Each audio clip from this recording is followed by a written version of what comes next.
Everyone, Alex McCarthy with Americans for Prosperity. For those of you that don't know who we are or what we do, we're the nation's largest grassroots organization in almost 40 states now, headquartered out of Virginia. Our chapter here in Missouri has been around for about 4 years now.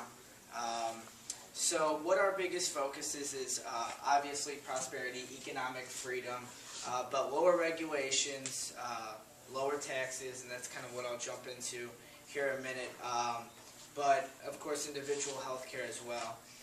So we are kind of stick to economic issues, but we do delve into things like health care and education as well.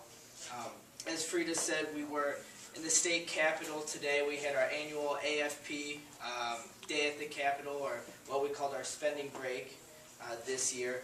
And basically what we did was just kind of a rally cry with our activists and members across the state and there in Boone County and Jefferson City to raise awareness. About 2.5 months ago, we started a project, our municipal project. And what we wanted to do was go across the state and municipality by municipality, county by county, count up all the tax increases, proposals that are going to be on the April 2nd ballot. We figured, all right, maybe there'll be, 60, 70 tax increases across the state. To our dismay, we found over 230 tax increases, levy proposals, bond issues that are on the April 2nd ballot across the state. It's astounding. Here in St. Louis County, many of you are looking at 5 tax increases throughout this year. If you include the federal 2% income tax, the proposed 1% sales tax at the state level, Prop P, as well as, I believe you have an ambulance, measure as well up, and if you have any school district measures up as well, you could be hit almost 5 times. So what we want to do was raise awareness, let people know to check your ballot and get out there and let people know what's going on. We counted just kind of a rough estimate. This is over $400 billion, just sheer numbers of bond issues, taxes and levies, excuse me. So that number is astounding. And we wanted the legislatures in the Missouri Assembly to know that their decisions do not kind of occur in a vacuum, that there's consequences. And if they are thinking of a 1% sales tax increase, that they have to know that many of us are facing tax increases at the local level as well.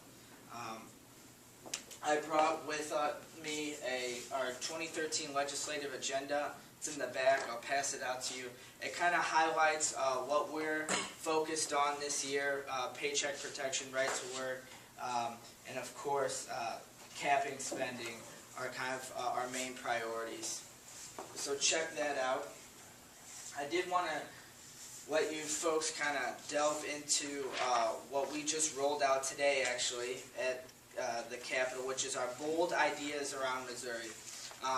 So we as citizens decided in November that we wanted to have a pro-freedom conservative majority in the House and in the Senate. So we gave them that supermajority. We expect bold things and bold action to happen. In 2011, Missouri was ranked 49th in job creation. I mean, you cannot get much more stagnant than that. But let's have a look at other states around us. Iowa, the governor is proposing a $2 billion tax cut on property taxes. Kansas, $3.7 billion tax cut proposal. Indiana has right to work, which is just to the east of us. Louisiana is passing its largest, opportunity scholarship across the state. And then Medicaid is a big one in Oklahoma, and Tennessee has a major income tax proposal on the board. So the states around us are getting things done. They're making things happen. It's time for Missouri to catch up and start doing things as well. We have over 40,000 members across the state of Missouri. I encourage you folks to sign up with us as well on our Torchbearer program. Frida is one of our torchbearers, and essentially what that is kind of our shock troops, we like to call it, a call to action. Oftentimes when things like Prop P might pop up, or another tax issue, a power grab in your township, someone notifies AFP. It's usually a torchbearer, and we send out calls to action to that specific group to get things done. And we've been fairly effective, I would say, this year, stopping things or slowing things down, like SB 207, which was almost another tax increase. It was a surcharge that they wanted to put on your electric bills to pay for a new nuclear power plant that likely would never happen, because last time they put surcharges for a nuclear power plant, we didn't end up seeing one built.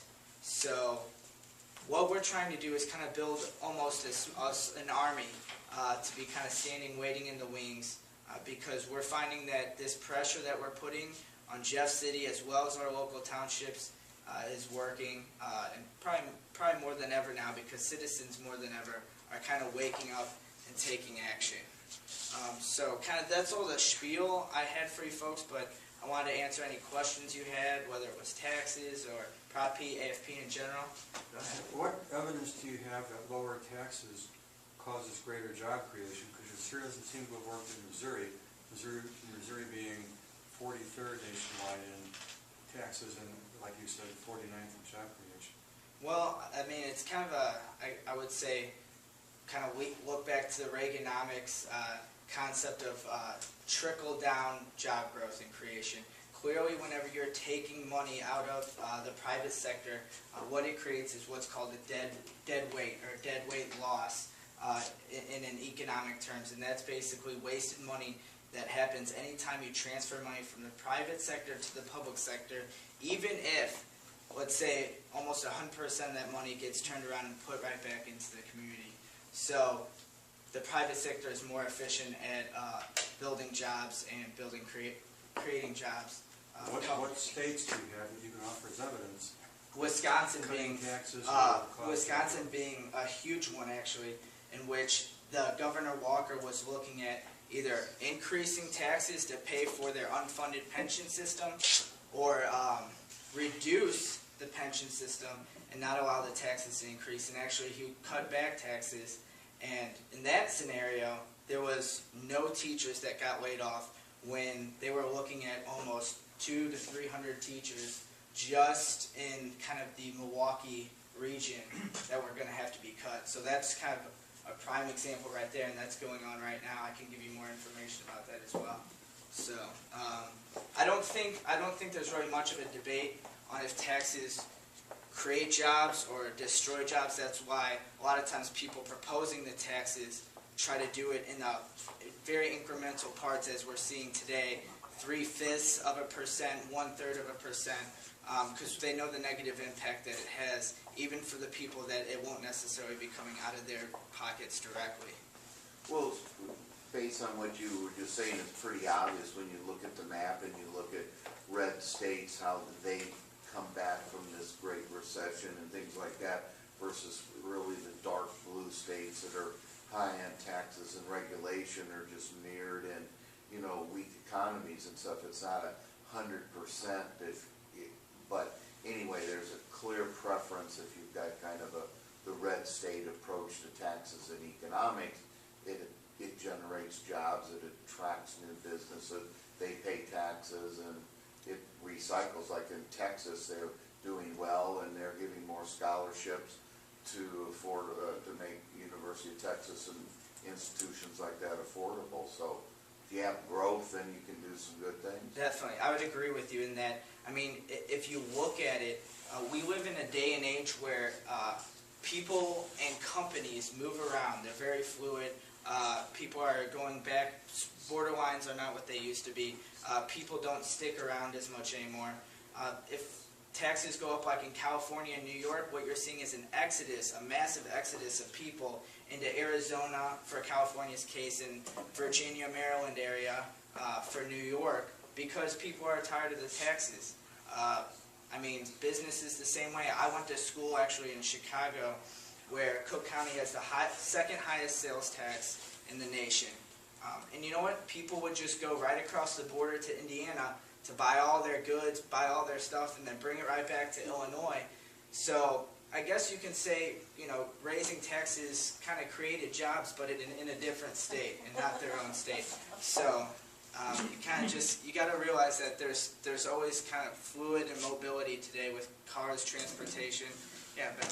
I'd just point out from that 43%, I'd be curious to know whether that's income taxes or sales taxes, because that 43% may be that Missouri has a low income tax, but when you add in, we were just talking about with Prop P, sales taxes and everything else, that you see the tax burden actually increases when you add it all up, and that regulation increase is what's hurting jobs in Missouri. Exactly. That's actually a good point. The regulations are a hidden tax on our companies and organizations. Missouri is just, I mean, horrible, I guess, for lack of a better term, with the amount of regulations we have. And we see that with a lot of the businesses shifting their headquarters elsewhere. And it's hurting Missouri.